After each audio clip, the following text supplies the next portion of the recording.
الحمد لله الذي أكرم الإنسان بالإيمان ورفع قدره بالعلم والإحسان.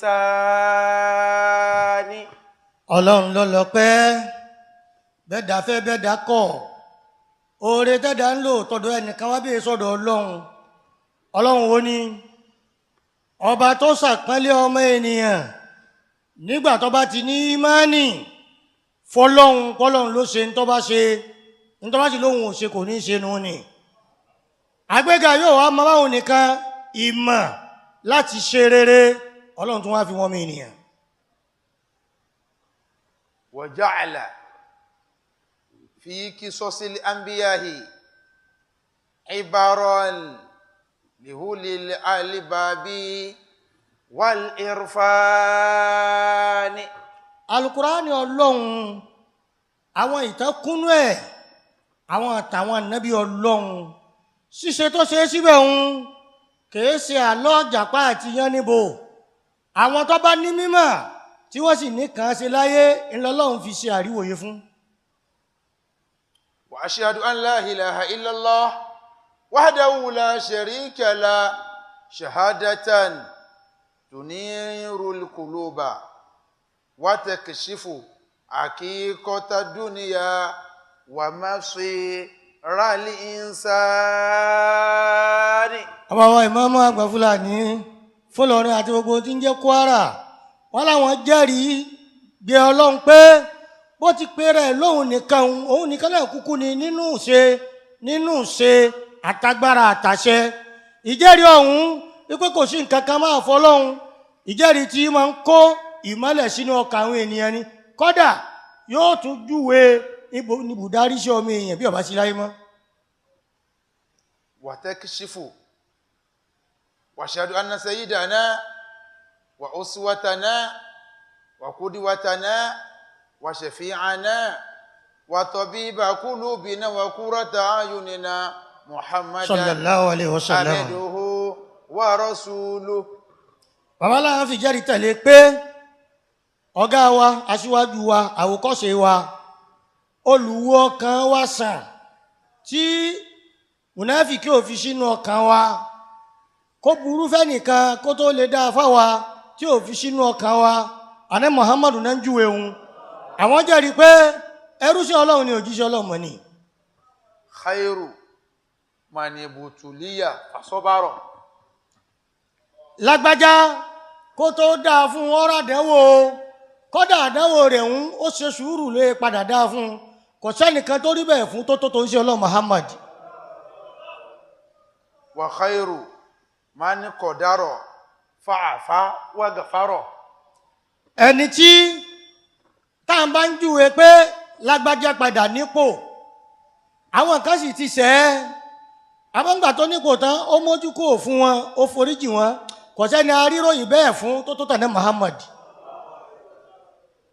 sallallahu wa sallama wa barika alayhi wa ala alihi wa sahabihi ajma'in. Ọlọ́run bá lékún ìkẹ́ àti ìgẹ̀ fún ṣẹlá Muhammad bá lékún ọlá àtọ́lá fún ànábì tuwa Muhammad ìyọ́nú rẹ̀ àtàláfíà sífà ní Muhammad fáwọn ìdílé fáwọn sọ̀hábà àtàwọn olùtẹ̀lé rẹ̀ lápapọ̀. amma ba'd. lẹ́yìn wá gbà náà fàyà ibadallah. ẹ̀yẹ ẹrúṣin Ọlọ́run. ittaqullaha haqqa taqwa. àbá ní ẹ bẹ̀rù Ọlọ́run ní pàápàá ìbẹ̀rù Ọlọ́run tó tọ́. wa'lamu anna al-Qur'ana laysa kitaban nakra'uhu lina'khuza sawaba tilawat faqat. wọ́n ní ẹ lọ́mọ ìpàlù Kùránì wa àtẹni ọmọ tírà ọlọ́wọ́ ké àtẹni tọmọ tírà olóǹtẹ̀ ké kọ́dà ní tó yẹ pé èṣù méjì méjì ní ìyẹn tiẹ̀ ní fi ké kéé sí pé ká ké ká gba aládá nìkan lọ́wọ́ fún nìkan lọ́ba tán. bal huwa kitabun hidayatin wa madrasatu hayatin wa mir'atun nara fiha akhlaqal uzama. wọ́n ní bí kò ṣe pé tírà ọ̀hún ó jẹ́ tírà ìmọ̀nà ohun kan náà tún ní ilé ẹ̀kọ́ ìṣẹ̀mí ayé kódà dígítà yẹn máa ń wò ní láti mọ àwọn wo làwọn tó tóbi láyé ọ̀nà wo nágbà tóbi níbo tí tóbi wọn parí sí. لنعرف كيف نكون عظماء عند الله. látara wíwòye sí bọ́rọ̀ wọn ti rí un yóò sọ wá di káwa náà mọ ọ yẹ káwa náà mọ ní dáńbítí báyìí kájẹ́ ni ó tóbi àmọ́ níwájú ọlọ́run. عباد الله ẹ̀rú ṣe ọlọ́run. إن من أعظم القصص التي عرضها أهل القرآن قصة النبي الله يوسف عليه السلام. تلك القصة التي قال الله تعالى في مقدمتها. ẹ lọ mọ̀ pé nínú àwọn ìtàn tọ́lọ́run sọ nínú Al-Kùránì ìtàn kan tí ò nírú tí ò láfijọ́ nínú àwọn ìtàn Kùránì ọ̀kan ìtàn Anábí Yúsúfù. ọ̀rọ̀ Anábí Yúsúfù ọlọ́run ò pín sọ́nbi gbogbo súrà káàkiri súrà kankan ṣoṣo ló ti sọ ọ sọ láti bẹ̀rẹ̀ ó sì sọ débi ó parí sí kódà ntọ́lọ́run fi bẹ̀rẹ̀ súrà òun yóò yé èèyàn náà wípé ìtàn yìí yàtọ̀ síta lásán. أعوذ بالله من الشيطان الرجيم. بسم الله الرحمن الرحيم. نحن نقص عليك أحسن القصص بما أوحينا إليك هذا القرآن. ọlọ́run ní àwa kò sí tí ó jó wa lọ́wọ́ tá a ṣẹ̀ṣẹ̀ máa fi jólẹ̀ a ní fẹ́ kó bọ́yọ̀ níbi nǹkankan àwa la lè sọ̀tàn fún ọ títàn wọn ò sì ní bayobayo nú. ìtàn tá a pa fún ọ yìí èyí tó dáa jù nú àwọn ìtàn ni nítorí bá a ti fi ránṣẹ́ sí ọ láti inú Al-Qur'an àwa la tó bẹ̀ẹ́ pa. عباد الله ẹ̀rú ṣe ọlọ́run. لماذا كانت قصة يوسف أحسن القصص كما قال الله تعالى؟ كانت لأنها لم تكن قصة رجل عاش في الرخاء فقط. èéṣe títà náà Yusuf fi wá jẹ́ ara àwọn àtàn tó dára jù tọ́lọ́run lòun lòun máa pa bẹ́ẹ̀ ni Ànábì Ọlọ́run Yusufu ìtàn rẹ̀ ṣètàn ẹnìkankan tọ́ka lòsèmí ayé rẹ̀ ìdẹ̀kùn lè bẹ̀rẹ̀ ìdẹ̀kùn ló sì fi parí ẹ̀ ọ̀rọ̀ Yusufu rí bẹ́ẹ̀ o. ولا قصة إنسان عبر الحياة من غير ألم. kódà kìí ṣètàn irú tẹnìkan tí wọ́n ní ó lo ayé kódà kò rí nira rí tẹ́ ló tán ìtàn Ànábì Yusufu rí bẹ́ẹ̀. ولكنها قصة إنسان تقلب بين المهن والمنه وبين الجب والقصر. ìtàn Ànábì Yusufu bó ti rí ni pé ẹ̀dá kan ni ẹrú Ọlọ́run kan ni tọ́já sí pé láti inú ìṣòro ló ti bọ́ síbi ọ̀rẹ́ ìta Ọlọ́run. kódà ìtàn Ànábì Yusufu ó fi hàn wípé ẹni tí a bá dáa fún bí gbogbo ìlú bá pètèpèrè lórí ẹ̀yọ́ padà dáa fún ni torí pé láti inú ṣàlẹ̀ṣàlẹ̀ kànga ló ti dèrò ààfin. وبين الافتراء والبراء. wọ́n parọ́ mọ́ ilé yín lọ́wọ́ ní gbogbo ilé yóò parẹ́ kò ní pẹ́ nìkan mọ́ wọ́n bá parẹ́ tí ọ̀sẹ́ nìkan mọ́ sí wọn nìkan lè dá lé yín ṣe. Ànábì Ọlọ́run Yusufu wọ́n parọ́ ohun tí ò ṣe mọ́ síbẹ̀ Ọlọ́run tara pé wọ́n parọ́ mọ́ òun ó sì wáá sọ ọ́ dẹni tọ́lọ́run fúnra rẹ̀ lọ yanjú ọ̀rọ̀ rẹ̀ pé kò lábà wọn. شكرنا لك يا يوسف لما تعلمنا من قصة حياتك. ìyá Ànábì Yusufu a máa kẹ́kọ̀ọ́ lára ìgbésí ayé rẹ̀ púpọ̀ pẹ̀lú tó ṣẹlẹ̀ sí ọ̀ǹtà ayé rẹ̀. تعلمنا من قصة حياتك. شكرنا لك يا يوسف.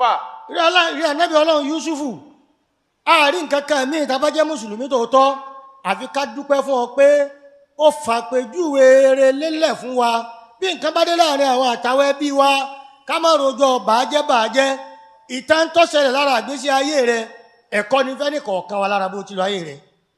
ba'dun nasi yakra'unana limazayana la li uyubina.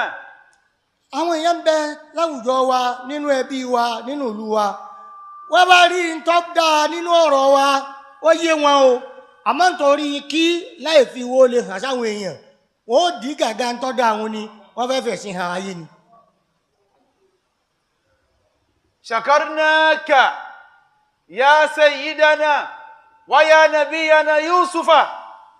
ẹni wa lima ta'allamna min qissati hayati. nítorí ta ké ta kọ́ ta rí mọ̀ lára àtàgbésí ayé rẹ̀ àárín kankan kọjá pé ká máa fi alayhi salatu wa salamu sọ fọ́lọ́run pé kó bá wa dúpẹ́ fún ọ. ìgbésí ayé rẹ̀ ló sọ fún wa báwa náà ti mánéjì àwọn ẹbí wa tẹbi òfin ní túká. karauka li jamalika la li uyubika ya Yusuf.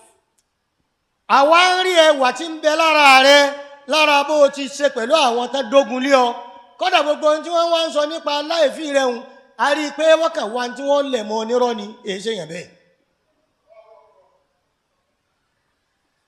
kama qala Allahu ta'ala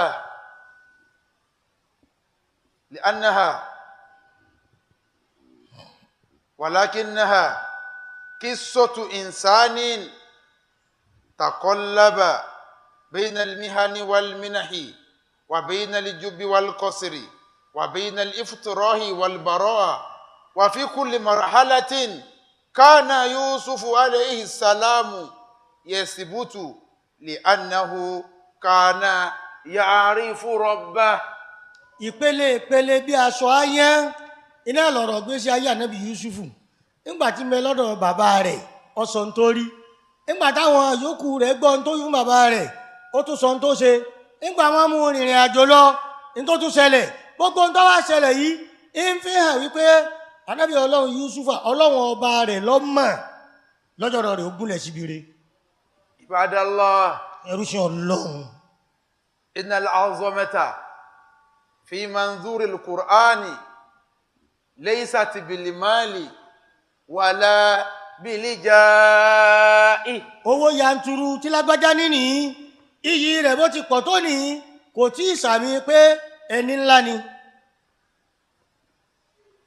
wàlá bí kẹsìrátìl àtibáì wàlá bí kúwátìl jasadi innamal azamatu an takuna azima inda Allah. báwo èèyàn ti pọ̀ tí wọ́n ń tẹ̀lé lágbájá nìyí kódà bí àwọn tó fowó ṣe kalẹ̀ ti pọ̀ tó rèé kò túmọ̀ pé bí wọ́n ń fẹ́ràn rẹ̀ ni kò sì túmọ̀ títóbi ìntí ń jẹ́ títóbi ilẹ̀ ni Ọlọ́run bá kà kún lọ́dọ̀ ara rẹ̀ pé eléyìí láwòkọ́ṣe eré tá a fi pé yẹn léyìn ńlá. walidhalika qala Allahu ta'ala inna akramakum indallahi atqakum. torí báyìí lọ́lọ́run wá fi sọ pé gbogbo ohun tá à ń fi díwọ̀n títóbi láyé òun kọfà alápàálẹ̀ èèyàn lọ́dọ̀ tòun Ọlọ́run ẹni tí nǹkan dòun àtọmọlàkejì rẹ̀ pọ̀ tó wá jẹ́ pé bẹ̀rù Ọlọ́run ló fi lo àárín òun. Ibadallah, ẹ̀yẹ̀rú sí Ọlọ́run. unzuru ila qissati Yusuf alayhi salam fa inna Allaha arada an yu'allimana min khilaliha anna al-insana qad yakunu fi ashaddi mawatini ad-du'afi.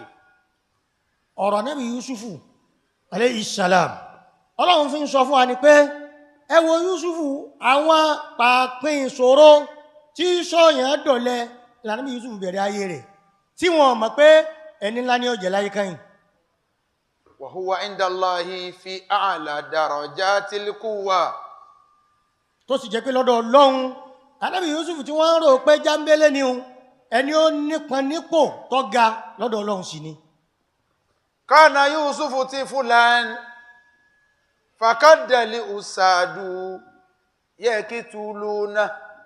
Ànábì Ọlọ́run Yúsúfù ń bẹ ní ọmọ kékeré àwọn tí wọ́n ń pẹ́ gan pé bóò ni ó ṣe da fẹ́lẹ́ yìí ṣé lẹ́yìn ọ̀hún àmọ́ lọ́wájú àwọn ọmọ wa pariwo tẹ̀lé àmọ́ wa lóhùn lọ́gá wa wọ́n palẹ̀ mọ́ báwọn ọ̀pá wọ́n fẹ́ rí pátá díẹ̀ lókù. wa kana fil jubi wahdahu falamu yakun wahda. wọ́n sọ sínú kànga kìí wá sọ kankan tí wọ́n tètè rí dépò wọn ò rí yọ kọ̀rọ̀kọ̀rọ̀ nù kànga tó tún jìn ní lóhun nìkan àbábọ̀ tí wà lóhun nìkan ni òun àtọ́lọ́hun rẹ̀ níjọ́ mẹ́mẹ́. li'anna man kana Allahu ma'ahu fahuwa laysa wahda. torí ẹni ọlọ́run bá ń ti ń bẹ pẹ̀lú ẹ̀ kẹ́ni wọ́n má ríra ẹ̀ pé òun nìkan ni. wabi'a bisamanin bakhsin falamu yabi lahu karamata. owó jántọ́ owó pínísín owó tí ò tó rákàrà láti fi mẹ́kọ ẹni wọ́n fi tọ́ díndín ànábì ọlọ́run Yúsúfù àwọn tí wọ́n ta yìí o àwọn tí wọ́n bí wọn mára wọn ọmọ bàkan náà jọ ni wọ́n o àmọ́ Yúsúfù ni wọ́n ta àpọ́nlé ọlọ́run tí ń bẹ lára rẹ̀ ò ṣe tà. watuhima fi irdihi falam tudanis atuhumatu taharata. ọmọlúwàbí ànábì Yúsúfù wọ́n bàjẹ́ níjọ́ wọ́n ń wí níwájú Yúsúfù tí wọ́n mọ̀ pé òun náà ni bábúrò rẹ̀ yìí bá jalè wọ́n mú lọ́mú ni ọ̀tọ̀ rẹnu ẹ̀gbọ́n rẹ̀ kẹta àrímọ́ náà bóun náà ti ṣàfọ́ra tí ó fi kú òun lẹ́nu òun ni wọ́n rò pé àwọn ń ba ọmọlúwàbí ẹ̀ jẹ́ àmọ́ bá tọ́ mọ̀ pé ànábì ọlọ́run Yúsúfù mọ́ kọjọ́ ọmọlúwàbí rẹ̀ ó bàjẹ́. wadakala sijina bigairi jarira. ànábì ọlọ́run Yúsúfù dèrò ẹ̀wọ̀n ẹ̀ṣẹ̀ tí sọ ní dẹni ẹ̀wọ̀n kò sínú tó ṣe. falamu yakuni sijinan liru'ihi summa kharaja mina sijini ilal makanati li'uliya.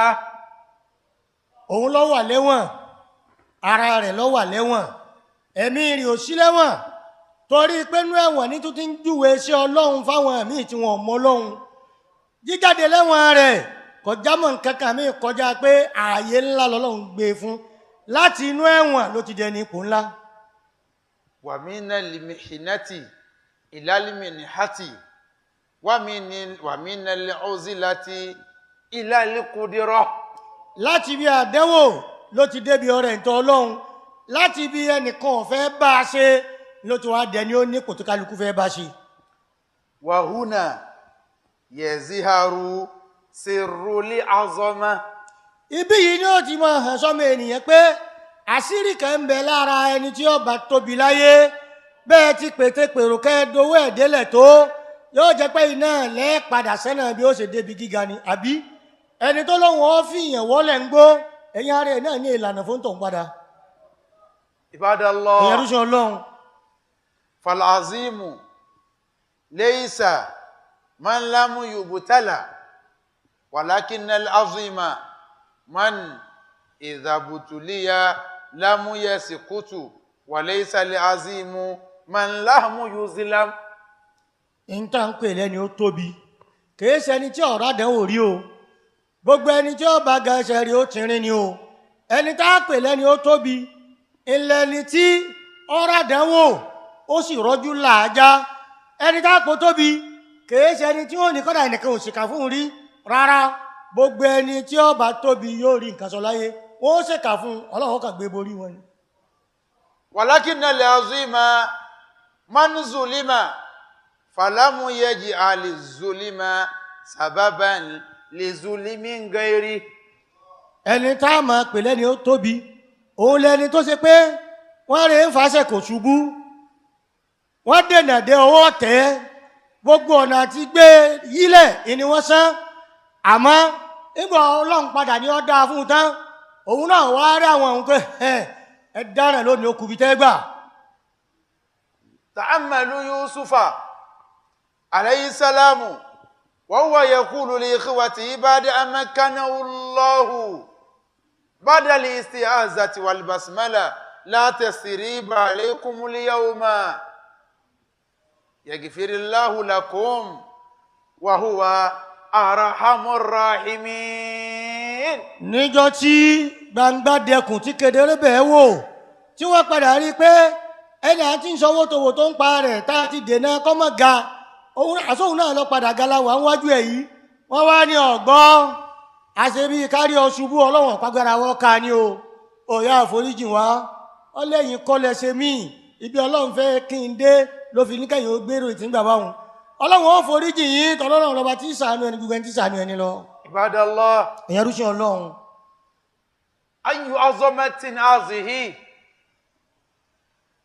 kana yakidiru alayhim fa'afa anhum wa kana yamliku an yuzakirahum bima fa'alu wa zakarahum bi rahmatillah.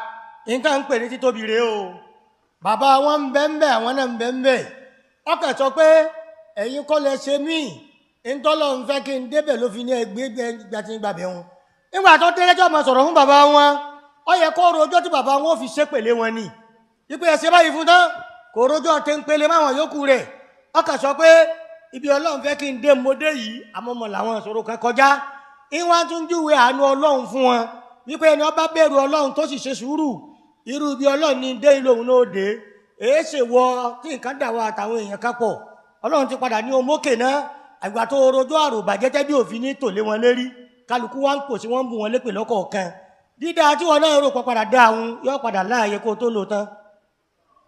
wa kana fi mawqi al-intisari faqitara mawqi al-afwi wa hadha huwa al-farqu bayna quwwati as-sultani wa quwwati al-iman.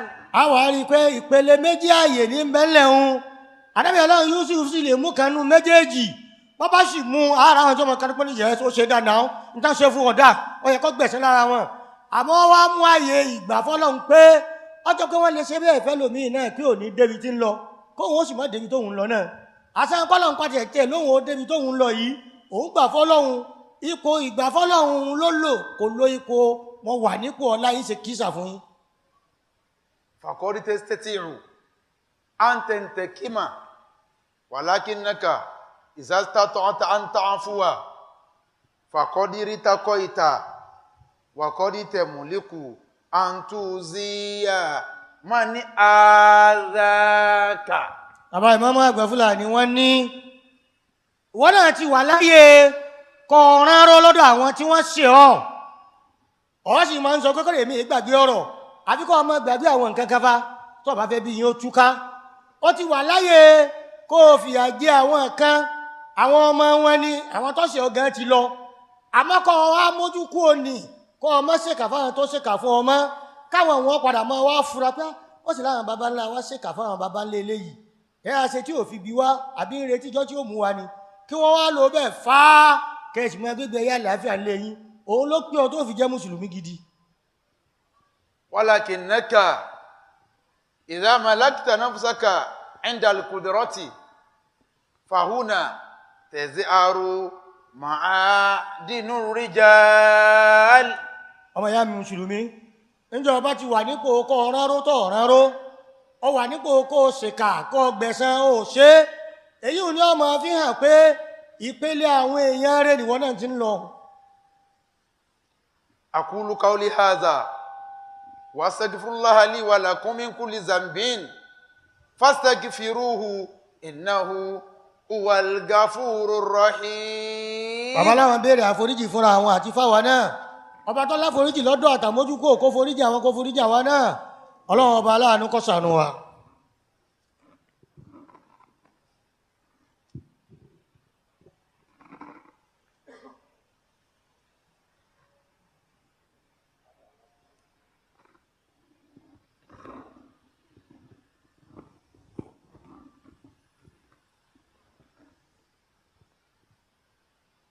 alhamdulillahi rabbil alamin. gbogbo ọpẹ́ tọ́lọ́run ní ọba tí ń tọ́jú gbogbo àgbáláyé.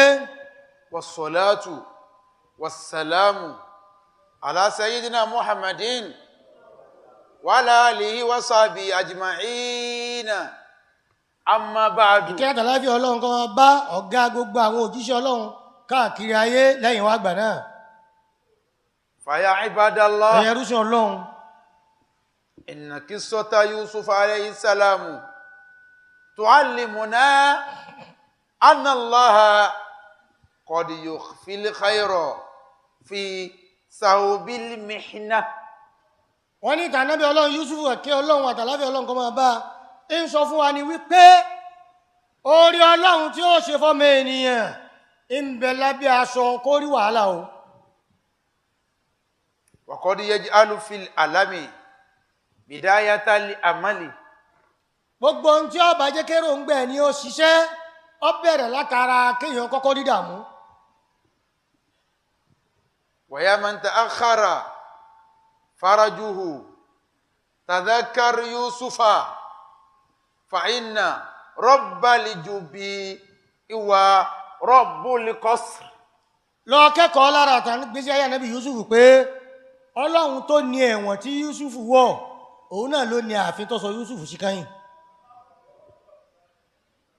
wa rabbus sijini wa rabbut tamkin. tó lọ mọ̀ lára àtàn gbésí ayé Ànábì Yúsúfù kó sì sòdí wọn ìgbésí ayé ara tiẹ̀ náà pé Ọlọ́run tó mọ̀ bá Ànábì Yúsúfù ti wẹ̀ wọ̀n ipa rẹ̀ sì kákọ́ mọ́ wẹ̀ wọ̀n ń jọ náà òun náà ló ti ṣètò pé òun ó padà fàyè gbà kẹ́yìn gbogbo ìlú Mísírà ni.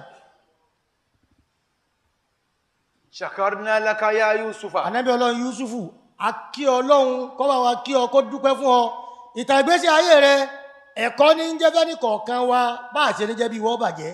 lima ta'allamna min qissati hayatik. nítorí ń ta kọ́ lára àtàn ìgbésí ayé rẹ bó o ti bẹ̀rẹ̀ àti bí o parí ẹ̀ sí. gbogbo àwọn tí wọ́n dènà bó o ṣe ní ga o tún ga tán o tún foríjì wọn o tún wá yan ipò fún wọn nínú ìlú Mísírà. wallazi akhraja Yusufa min zulmatil jubbi qadirun ala an yukhrijaka min zulmati amika ila nuri faraji. ọmọ ènìyàn tá ń jọ ń gbọ́rọ̀ Ọlọ́run lọ́sàn yìí lọ́mọ yìí pé Ọlọ́run tó yẹjọ́ ọ̀rọ̀ Ànábì Yúsúfù tí ò lábà wọn tí ò láàyè ipa rẹ̀ ka ní tí ń bọ̀ ọlọ́kàn jẹun tó ń gbé kẹun ipa Ọlọ́run ka kọ́ yọ ọ́ kó ń bẹ̀ kọ́ wa bọ́ síbi ìgbàládùn kẹlẹ́lẹ́. shakarna laka ya Yusufa. Ànábì Ọlọ́run Yúsúfù adúpẹ́ fún ọ o afẹ́kọ́lọ́wọ́n bá kẹ́ ọ. lima ta'allamna min qissati hayatik. nítorí ń ta kọ́lẹ́kọ̀ọ́ lára àtàgbésí ayé rẹ. anjakallahu min musibati zibi walam yunjika min azabi ikwanik. Allahu akbar. ìkookò ni wọ́n lọ sọ fún bàbá rẹ wípé òun lọ pa ọ jẹ wọ́n sì lè wí bẹ́ẹ̀ tí wọ́n sì tì ọ́ sẹ́nu kókó àmọ́ àwọn tí wọ́n sọ pé kòkò lọ pa ọ jẹ Ọlọ́run ò fi sí wọn lọ́kàn kí wọ́n lọ tì ọ́ sẹ́nu kókó Ọlọ́run tí ò wá jẹ́ kí wọ́n tì ọ́ sẹ́nu kókó ọ̀là ọ́ o sì fẹ́ wẹ̀wọ̀n Ọlọ́run sì kápá kọ́mọ́jọ wẹ̀wọ̀n àmọ́ wá jẹ́ wẹ̀wọ̀n kó lè jẹ́kọ̀ọ́ fún gbèsè ayé tiwa náà ni. shakarna laka ya Yusufa. ìkẹ́ Ọlọ́run àtàláfíà Ọlọ́run kó bá fi dúpẹ́ fún Ànábì Yúsúf. lima ta'allamna min qissati hayatik. nítorí ń ta rí kọ́lẹ́kọ̀ọ́ níta gbèsè ayé rẹ ni. Allahumma ij'alna min ibadika allazina iza butilu fasabaru. Ọlọ́run bó ti yanjú ọ̀rọ̀ Ànábì Yúsúf tó padà jagun mọ́lú gbogbo tí ń jẹ́ ṣòro ayé tiwa náà Ọlọ́run dákun gbé wa náà borí ìṣòro. ẹni ìyálé rẹ̀ ní ń parọ́ mọ́ lọ́dọ̀ ọkọ lọ́dọ̀ ìyàwó abẹ́ni ìyàwó ní ń parọ́ mọ́ lọ́dọ̀ ọkọ ẹ̀ níbi ọ̀rọ̀ ìyálé kódà ẹni tó ṣe pé ìyá ọkọ àbáwọn ẹ̀gbọ́n ọkọ ẹ̀ ni wọ́n dógun lé ọba tí mú ní borí Ọlọ́run máwa náà borí fi wá sínú àwọn tí bádànwó bá dé ààyège látara pa ṣe sùúrù. wa iza utu shakaru. fi wá sínú àwọn tó yẹ kó tó ọba bùn lẹ́bùn yóò lè dúpẹ́ fún Ọlọ́run kò ní yàyọ̀ kọ̀rá. wa iza asnabu stagfaru. fi wá sínú àwọn tó yẹ kó bá dẹ́ṣẹ̀ sí ọ a lè rántí tọrọ àforíjì tó sì foríjì wá. Allahumma arina al-haqqa haqqan. Ọlọ́run fòdodo hàn wá kó dodo rèé ràn wá ṣe ká lè máa tẹ̀lé. warzuqna fa iza zulimu afaw. fi wá sínú àwọn tó já sí pé ó bùn lẹ́bùn tó bá ṣe wá níbi a lè mójú kó tágbára bá dé fún wa. Allahumma sur amiral muslimin. Olúwa àtòkùn ara àtàláfíà ara àtàràṣe àtìgbàdúà bàbá mi mẹ́tàbà sẹ́ríkì mùsùlùmí ọba ìlú Ìlọrin àti gbogbo agbègbè ọlọ́mọta máa bá fi ràn wọ́n ṣe. wa farrij karba. gbogbo ohun tí ń jẹ́ ẹ̀dùn ọkàn wọn ọlọ́mọ àgbẹ̀ kú. wakshifu gamma. àwọn tí ń jẹ́ ìwìnkùn lọ́kàn wọn ọlọ́run bá wọn sípayẹ́. wahdi akima hazil wilayati ila siratin mustaqim. adarí ìjọba ìpínlẹ̀ Kwara yìí ìkọ́mọ̀ ṣe ìwọ ọlọ́run àtàṣeyọrí ire ọlọ́mọ́sà máa bá ṣe fún un. ومنصور سلطاننا سلطانا للمسلمين àmín. وانصر علماءه àmín. ووزراءه àmín. ووكلاءه àmín. وذاكره إلى يوم الدين. olúwa àránṣẹ́ rẹ bá a ṣe fún bàbá mi mọ́tàbà ṣẹ́ríkì mùsùlùmí àwọn báńgọ́lá wọn àwọn àfáà àwọn balógun àwọn dáúdù àwọn aláǹgó àwọn mọ́gàjí ọlọ́run bá a ṣe bẹ́ẹ̀ fún gbogbo ọmọ Ìlọrin táwà lókè wọ́n jẹ́ wọ́n jábọ́ gbogbo ọmọ Ìlọrin tí wọ́n múra àti wòkè ọlọ́run jọ̀wọ́ wọn tẹ̀ ẹ́. واكتب السلامة والعافية علينا àmín. وعلى المعتمرين والغزاة والمسافرين والمقيمين في برك وبارك من أمة سيدنا محمد أجمعين. ìfọ̀kànbalẹ̀ àti ìfàyàbalẹ̀ ọlọ́njọ́ máa lékún nílọrin àti gbogbo agbègbè ẹ̀ gbogbo ọmọ Ìlọrin tí ń gbé lọrin ọlọ́njọ́ dáa fún wa tòpò gbogbo ọmọ Ìlọrin tó ti lọrin lọ́ọ́ ṣòwò ń bò míì ọlọ́njẹ́ wọn rí ṣe dé wálé gbogbo ẹni wá tìlú mi ṣòwò ńlọrin ọlọ́njọ́ dáa fún ọjà tó lọ lú mi lọ́ọ́ ṣòwò lọ gbogbo àwọn tó wà nípò lẹ́nu iṣẹ́ ìjọba ọlọ́mọdé wọn ó sì ṣe gbogbo àwọn tí wọ́n ń wọ́nà ọlọ́run sínú àlùbáríkà fún wọn gbogbo àwọn akáǹkẹ́kọ̀ọ́ lọ́wọ́ ọlọ́run ṣe sùúrù dákun mọ́sàgí wọn láṣeyege nọ́mbà 1 nílọrin wà ọlọ́run mọ́gbé akó nọ́mbà 1 lónìí lọ́la àti láéláé. Ibadallah. ẹ̀yẹ́ ló sọ ọlọ́run. inna Allah ya'murukum bil adli wal ihsani wa ita'i zil qurbi wa yanha 'anil fahsha'i wal munkari wal baghi ya'izukum la'allakum tadhakkarun.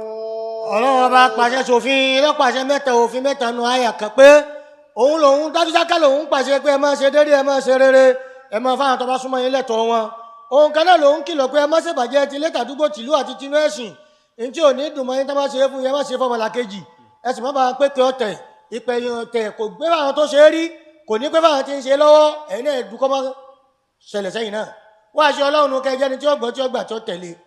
Uzkurullaha al-azima al-jalila yazkurukum washkuruhu ala ni'amihi yazidukum wala zikrullahi akbaru wallahu ya'lamu ma tasna'un. ẹ máa rántí ọlọ́run ẹ má kọ̀ ọlọ́run tí ẹ máa dúpẹ́ fún orí ọlọ́run ẹ má ṣàìmoore sọ́lọ́run wá àṣìlọ ọlọ́run ṣe fún yín ọlọ́run sì fẹ́ràn àwọn tí ń bá moore torí ọmọ ilé wọn kún lóore ni. Kumu ila salatikum. ẹ dìde kákìrún tòní náà fọlọ́run ọba tí ń ṣàánú tí kẹ̀dá kọ́lọ́run ṣàánú àkọ́kẹ́ wa.